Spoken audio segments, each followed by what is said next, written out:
Hello everyone, Shane1288 here with your weekly RuneScape Byte for Wednesday, March 18th, 2020. As you'll so keenly note, this week's update shipped on a Wednesday instead of a Monday because most of the Jagex Game Studio was working at home.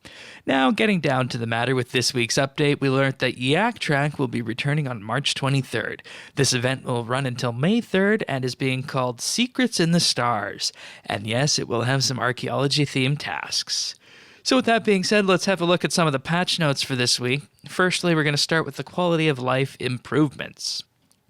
Previously, the Berthorpe and Taverley path books were hidden from experienced players, which meant at least 250 total level, but the achievements in these paths could still be completed. These path books are now visible to all players, but Turiel's new player paths in Berthorpe are now marked as complete if the player is experienced or has turned off guidance system hints. You can turn off these guidance system hints, including contextual tutorial pop-ups, in Settings, Gameplay, General, and Optional interfaces. So if you're leveling a new alt and if you aren't interested in these tutorial achievements, you can simply flag them all as complete. Now, on this same vein, restrictions for experienced players have also been relaxed. Guidance system hints are now automatically turned off if you choose I have played very recently after character creation.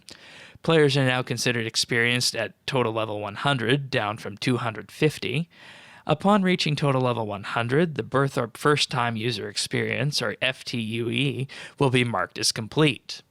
Turning off guidance system hints will now clear the First Time User Experience path if selected.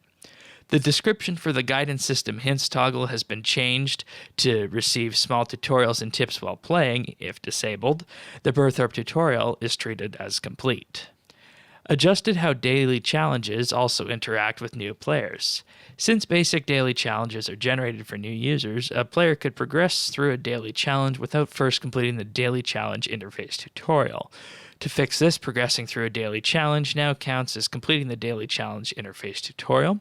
The description for the challenge accepted achievement has also been updated accordingly. Since the basic challenges are now generated for new users, the daily challenge path is now immediately available, instead of being unlocked by talking to Farah or completing the Berthorpe tutorial. They've also removed a "You are already in Berthorpe" or Taverley area message, which appeared when tracking a basic daily challenge in this area. There's also some other little fixes this week, including the fact that vulnerability bombs will now refresh the effects timer when thrown at or in range of an already affected NPC.